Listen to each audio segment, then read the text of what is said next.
प्राण वल्लभ गोविंद की भूमि है, क्या यहाँ भी आपको शांति प्राप्त नहीं? हे नारद जी, मुझे तो शांति प्राप्त है, लेकिन मेरे पुत्रों को शांति प्राप्त नहीं हो रही। कुछ ऐसा उपाय कीजिए।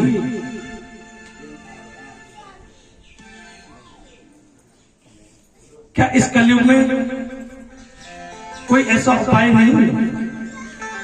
तो नारद बाबा कहते हैं, कलयुग में समस्त दुर्गुण है, लेकिन एक उपाय है, एक गुण है कलयुग में। क्या? हरि नाम संकीर्तन। कलयुग केवल नाम आधार, सुमिर सुमिर नर उतर ही पारा। कलयुग में केवल यही गुण है, बाकी 99 तो अवगुण है, कोई गुण नहीं। केवल एक गुण कि गोविंद के नामों को गाओ, गोविंद की कथाओं को श्रवण करो और उसी से भवसागर से पार हो जाओ। बहुत सुंदर गुण है ये, कम नहीं है ये, बहुत बड़ा है। क्यों बड़ा है?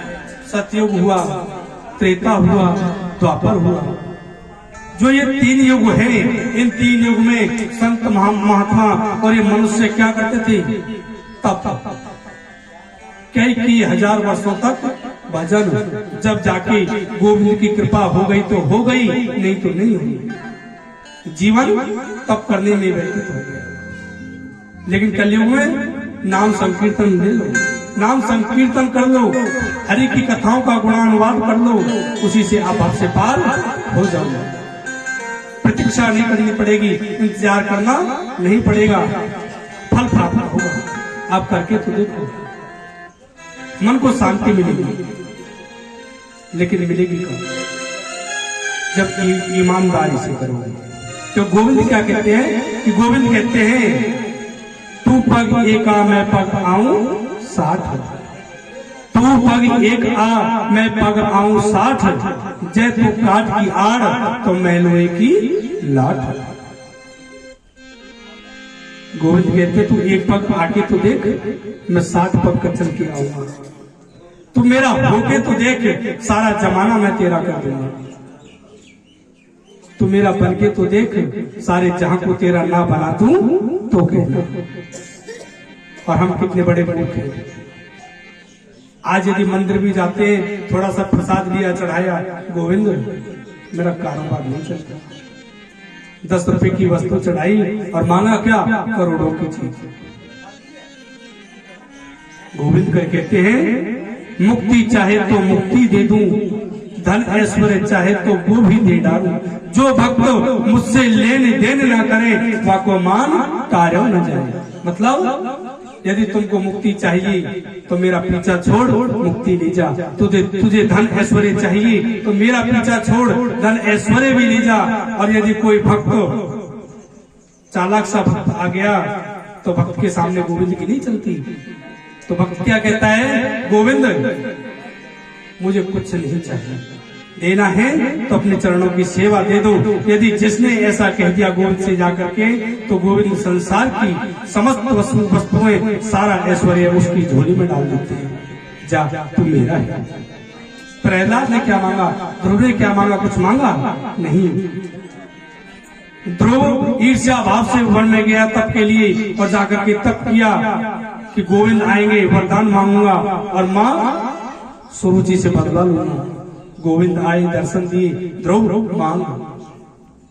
तो कहने लगे, प्रभु आपके दर्शन हो गए, यही बहुत, अब कुछ नहीं चाहिए।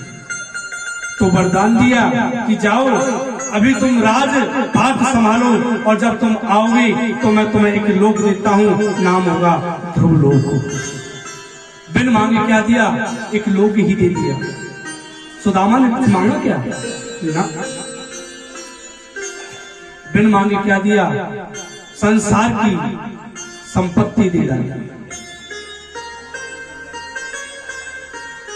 प्रहलाद ने क्या मांगा? केवल नवदा भक्ति प्रहलाद ने की। प्रहलाद जी ने क्या की? नवदा भक्ति। और जब ये मनुष्य 9 भक्ति करता है और 9 भक्ति पार करके 10वीं भक्ति की धारा में पहुंचता है ना, तो एक नदी के रूप में परिणत हो जाता है। और एक धारा के रूप में बहने लगता है, यानी कि गोविंद के धाम की प्राप्ति गोविंद उसे कराते हैं अपने धाम की प्राप्ति। इसलिए जब भी जाओ ना, गोविंद से लेन देन तो करो ही मत। यदि लेन देन के चक्कर में पड़ गए तो 84 में घूम जाओ। वृंदावन जाते हो ना, वृंदावन क्यों जाते हो? 84 काटने के लिए जाते हो ना। वृंदावन में, हमारे वृंदावन में एक भवन है जिसमें 84 खम्भा है। गए हो? 84 नाम है नंद भवन, गोकुल में। आप गिन लेना, 84 नहीं है वो। कितने हैं गिने? कभी प्रयत्न किया है? 84 हुए? वो 84 होंगे ही नहीं। या तो 83 होंगे या 85 होंगे, 84 नहीं होंगे। ये महिमा है, उस भवन की महिमा है जहां स्वयं गोपाल जी विराजमान है, हमारे कन्हैया विराजमान है। नाम है 84, लेकिन वो 84 नहीं है। क्यों? जो वहां चला गया उसकी 84 समझो कट गई। वो 84 के चक्कर में नहीं पड़ता, इसलिए कभी वहां 84 पूरी होती नहीं, 84 खत्म हो जाती है।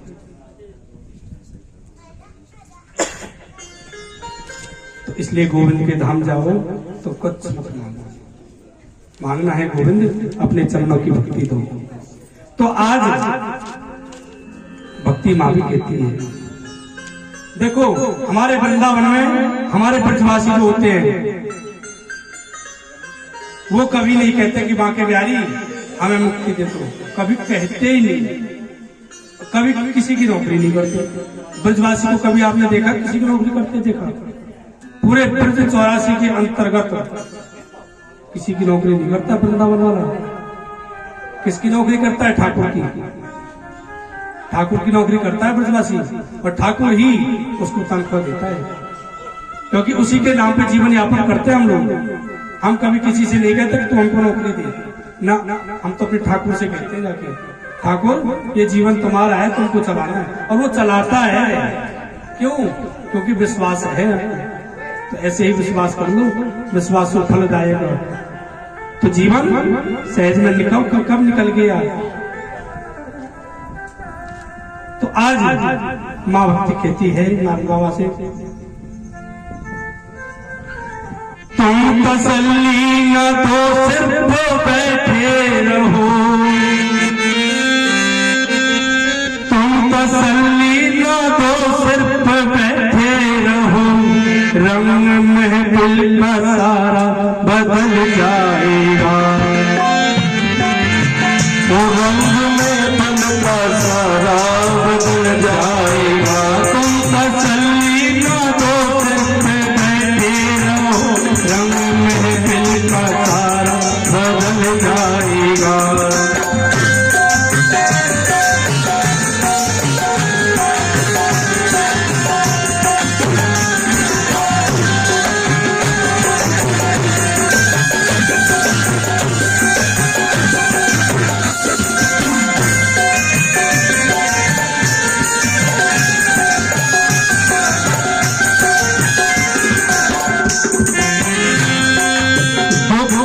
सता हुआ और सताया हुआ मेरा दिल संभल जाएगा, दुख से सताया हुआ संभल जाएगा, मेरा मन को ये संभल जाएगा।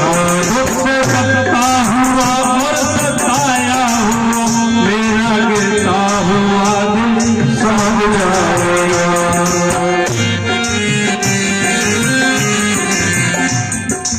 तुम तसल्ली ना हो सिर्फ बैठे रहो, तुम तसल्ली ना हो सिर्फ बैठे रहो, रंग महफिल का सारा बदल जाएगा, रंग महफिल का सारा बदल जाएगा, सारा बदल जाएगा।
सुधर जाएगा, और प्रारब्ध मेरा सुधर जाएगा, और प्रारब्ध मेरा सुधर जाएगा। तुम तसल्ली ना दो, सिर पे बैठे रहो, मेरा महफिल का सारा बदल जाएगा। तुम तसल्ली ना दो, सिर पे बैठे रहो, रंग महफिल का सारा सुधर जाएगा। और क्या कहते हैं, दुख में पड़ो मती, सुख में हंसो मती, दुख में पड़ो मती मती, प्रभु को भूले तो ये जीवन बिगड़ जाएगा, प्रभु को भूले ये जीवन बिगड़ जाएगा, प्रभु को भूले ये जीवन बिगड़ जाएगा। जीवन प्रभु ने भजन को दिया, जीवन प्रभु ने भजन को दिया, कर भुलाया तो प्रभु से बिछड़ जाएगा, कर भुलाया तो प्रभु से बिछड़ जाएगा। क्या कहा, तुम तसल्ली ना दो, सिर्फ बैठे रहो। नारद जी तसल्ली मत दो कि ये हो जाएगा या वो हो जाएगा, तसल्ली की आवश्यकता नहीं। नारद जी तुम तसल्ली ना दो, सिर्फ बैठे रहो, रंग महफिल का सारा बदल जाएगा। दुख से तपता हुआ और सताया हुआ मेरा दिल संभल जाएगा। हे नारद जी, और अंत में कितनी अच्छी बात कही भक्ति माता ने, दुख में तड़पो मती, सुख में हर्षो मती, प्रभु को भूलो तो जीवन बिगड़ जाएगा। क्या कहा, जब दुख आए ना तो तड़पना मत, दुख आए तो गोविंद दुख दिया तो आपकी कृपा है, बहुत बड़ी कृपा। और सुख आओ तो फूल के गुब्बारा मत हो जाना, पैसा आया तो कोई गुब्बारा हो गई, अब तो आपको इंसान भी ना दिखे, क्योंकि गुब्बारे को फुलाया जाए तो उसको चींटी दब गई पता भी नहीं चलता। तो ऐसा भी मत होना, दुख से तड़पो मती, सुख में हर्षो मती, प्रभु को भूले तो जीवन बिगड़ जाएगा। यानी अपने जीवन से गोविंद को भुला दिया तो ये जीवन बेकार हो जाएगा, बिगड़ जाएगा, कुछ नहीं बचना इस जीवन को। और क्या कहा भक्ति माता ने, जीव जीवन प्रभु ने भजन को दिया। ठाकुर जी ने जीवन किस लिए दिया, जीव को ये जीवन क्यों दिया, भजन करने को। जीव जीवन प्रभु ने भजन को दिया, गर भुलाया तो प्रभु से बिछड़ जाएगा। प्रभु ने जीवन दिया और यदि भुला दिया तो उस गोविंद से हाथ छूट जाएगा, और इस दलदल में, इस भव सागर रूपी दलदल में गोते खाते रह जाओगे, प्रभु से बिछड़ जाओगे, पता नहीं कहां जाओगे। तो इसलिए आज भक्ति माता कहती है कि हे नारद जी, कुछ क्षण बैठो, मेरे पास बैठो। आज नारद जी वहां रुक करके ज्ञान वैराग्य के कान में गीता पाठे मुहुर्मुहु, गीता का बार बार पाठ करते हैं। गीता पाठे मुहुर्मुहु, वेद वेदांतों का पाठ किया, बार बार गीता जी का पाठ किया। लेकिन उस वेद वेदांत के पाठ से, गीता के पाठ से ज्ञान वैराग्य कुछ देर के लिए चेतनावस्था में आते हैं और फिर से उसी अवस्था में चले जाते हैं, फिर से बेहोश। नारद ये देख करके अचंभित हो गई, ये क्या हुआ। साधु ऐसा चाहिए जैसे सूप सुहाय, सार सार को वही रहे और धोता दे उड़ाए। कोई साधु, कोई संत जो होते हैं ना, संत जो होते हैं वो क्या करते हैं, दिन में विश्राम करते हैं, संसार जागता है, और रात्रि में संसार सोता है और जो संत होते हैं वो ठाकुर जी को याद करते हैं, ठाकुर जी का भजन करते हैं। क्यों करते हैं? क्योंकि समस्त मानव कल्याण का वो मानव जाति है उसका कल्याण कर सके, सबका वो भला कर सके। संत कभी अपने लिए नहीं जीता, संत हमेशा दूसरों के लिए जीता है, संत हमेशा दूसरों का भला करता है। आज गीता का पाठ किया, वेद वेदांत का पाठ किया, लेकिन दुख दूर नहीं हुआ। नारद जी का मतलब क्या? यदि एक बार जिस किसी को भी नारद जी के दर्शन हुए तो समझ लेना गोविंद की कृपा जरूर प्राप्त होगी। प्रहलाद जी को दर्शन हुए, नारायण मिल गई। ध्रुव जी को दर्शन हुए, नारायण मिल गई। और आज माँ भक्ति को दर्शन हुए। जब माँ भक्ति को दर्शन हुए लेकिन कुछ नहीं हुआ, बड़े आश्चर्य में पड़ गए, कहने लगे ये क्या हुआ। आज एक आकाशवाणी हुई कि हे नारद जी, यदि तुम ज्ञान वैराग्य के कष्ट को दूर करना चाहते हो तो कुछ सत्कर्म करो।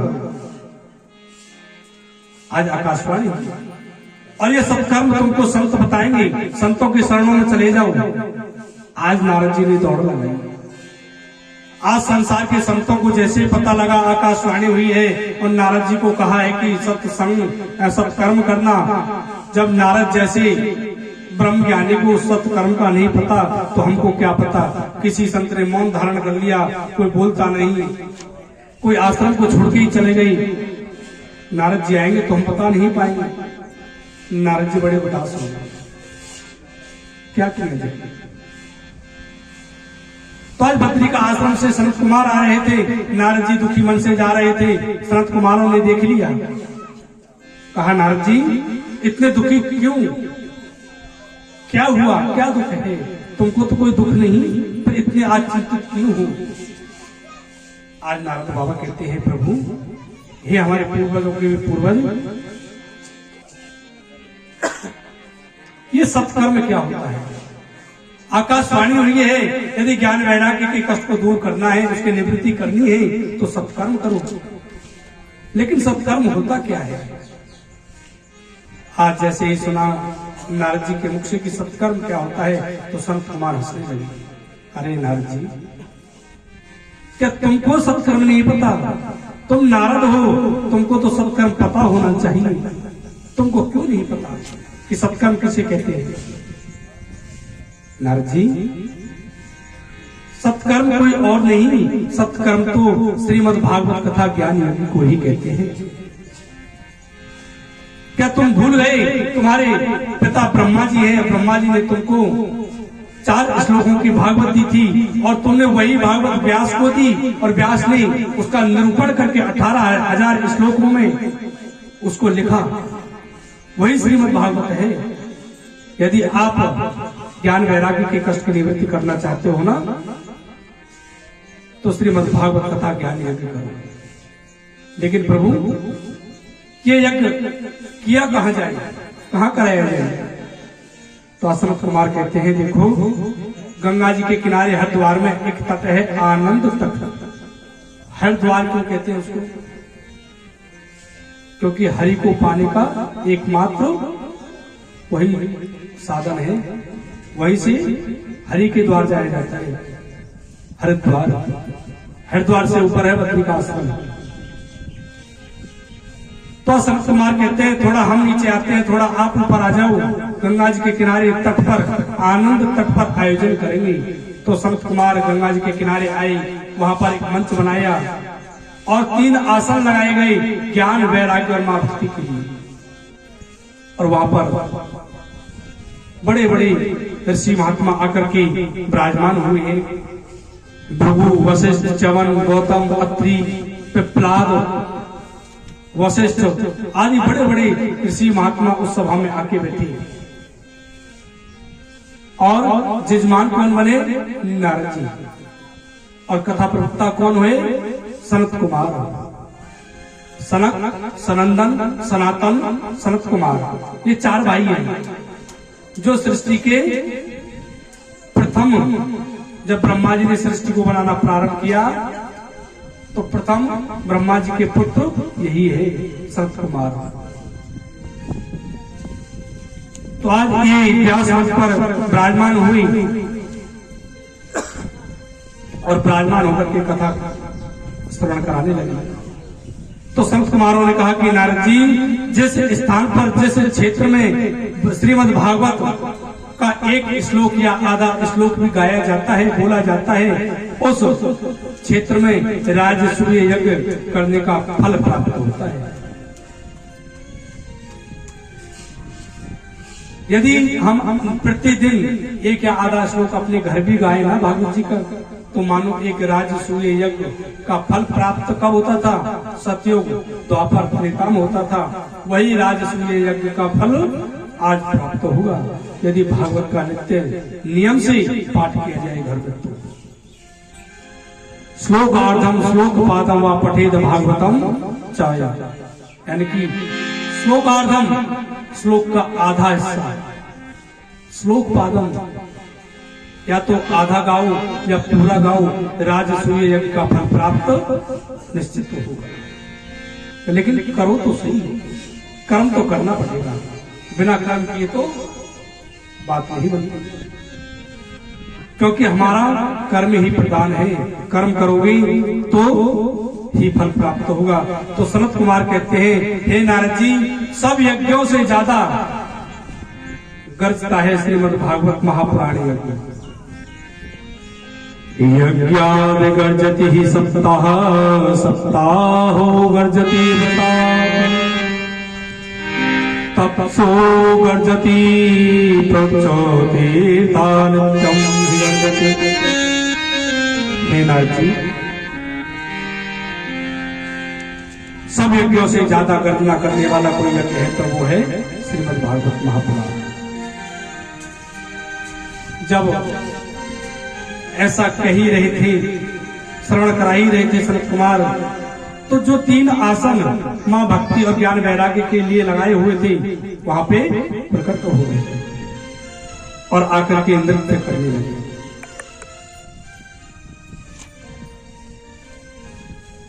जब गोविंद की कथाएं होती है, जो मुक्ति है वो भक्ति की दासी हो जाती है, मुक्ति भक्ति की दासी बन जाती है।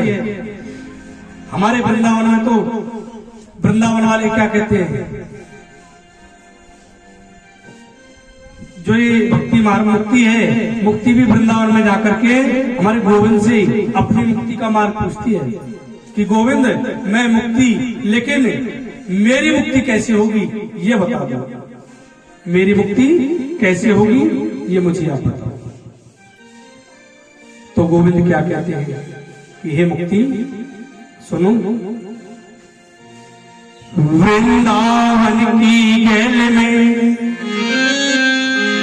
वृंदावन की गैल में मुक्ति पड़ी बिलखान,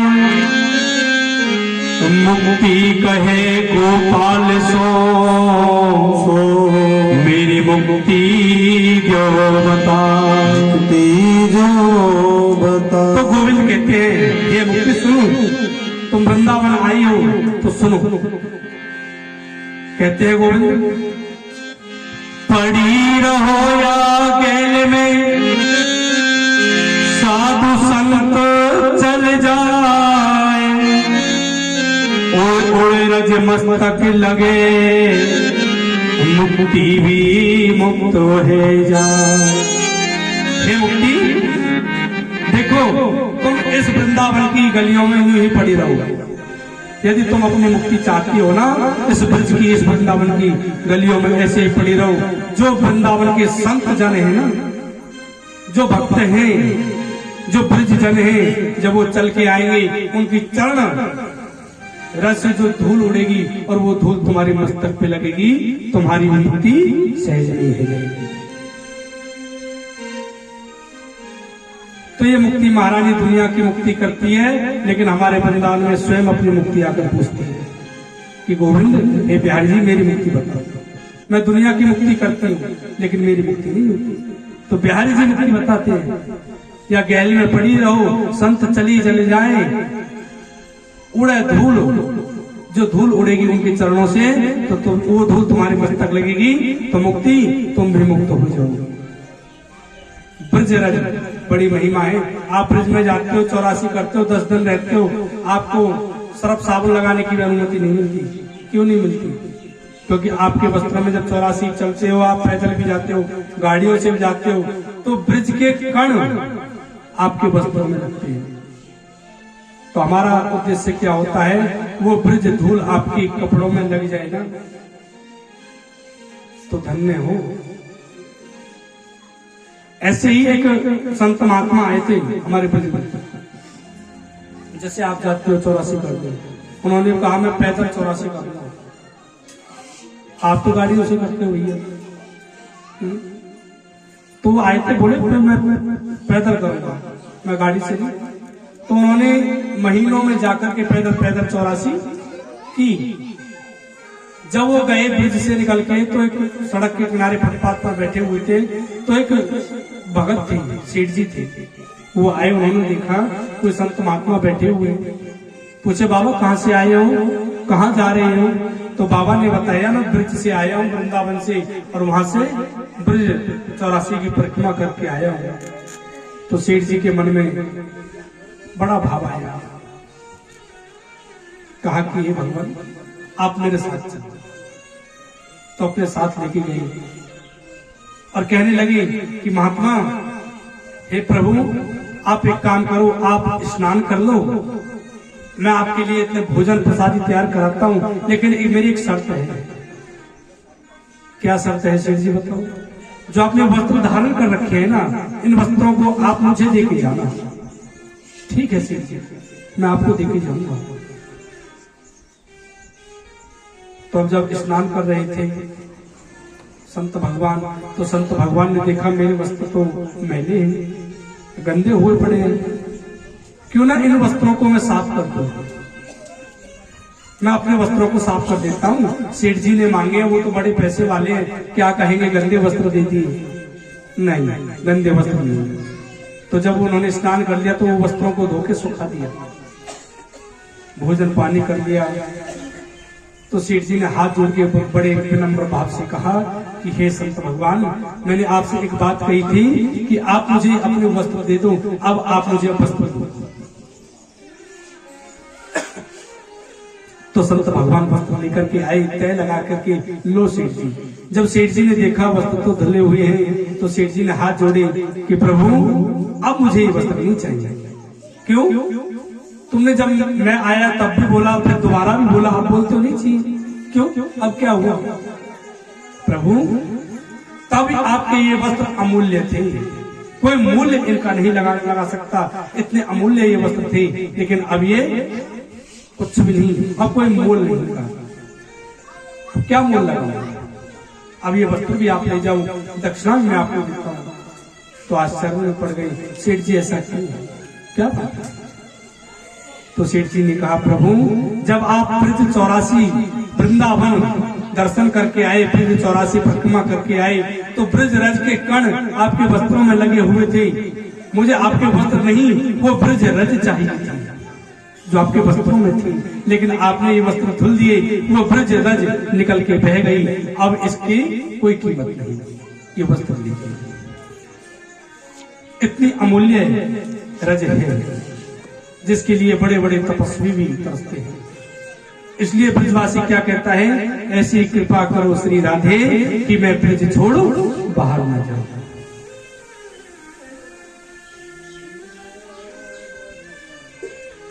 नित्य प्रतिदिन राधा रानी से एक ही प्रार्थना होती है हमारी कि हे राधा रानी, हे लाडली जू, जब भी इस तन से प्राण निकले ना, तब इतनी कृपा कर देना बस जब प्राण निकले तो ब्रज में ही हम वास करें, ब्रज से बाहर होकर के प्राण ना निकले। ब्रजवासी यही चाहता है, जब इस देह से प्राण अलग हो तो ये देह कहाँ हो? ब्रज में, किशोरी जी के चरणों में हो। ब्रजवास और ब्रज जन अंतर है, एक होता है ब्रजवासी, एक होता है ब्रज जन, इनमें बड़ा अंतर है। अब आप जम्मू से जाओ, वहां प्लॉट ले लो, घर ले लो, तो आप तो ब्रजवासी बन जाओगे। आप तो कहोगे भैया अब तो हम ब्रज में रहते हैं, अब तो ब्रज का वास हो गया, ब्रजवासी हम हो गए। ब्रजवासी तो आप हो सकते हैं, लेकिन ब्रजजन नहीं हो सकते। ब्रजजन कौन होता है? जो जन्म से ही ब्रज में है, जिसने जन्म ही ब्रज में लिया है, वो पक्का ब्रज का है, वो ब्रजजन है, वो पक्का ब्रजवासी है। ऐसे तो कोई भी ब्रजवासी नहीं है। हमारे ब्रज के नाम पे सब लोग कहते हैं ब्रजवासी है, लेकिन ब्रजवासी पक्का कौन है? जिसने किशोरी जी श्री बांके बिहारी जी के चरणों में जन्म भी लिया है, वो है ब्रजजन। तो ब्रजवासी तो यही कहता है कि ठाकुर जी कृपा करना, कभी हम बाहर ना जाए। तो आज भक्ति महारानी वहां प्रकट हुई और बड़ी जोर से नृत्य करने लगी। तो आओ तो पल भक्ति महारानी के साथ में हम भी नाम संकीर्तन करेंगे। बोलिए गोविंद भगवान की जय। भक्ति महारानी नाचते झूमते हुई वो नृत्य किया, आनंद के साथ में नाम संकीर्तन किया है। हम भी अगर नृत्य नहीं कर सकते तो ताली तो बजा ही सकते हैं। बोलिए गोविंद भगवान की जय।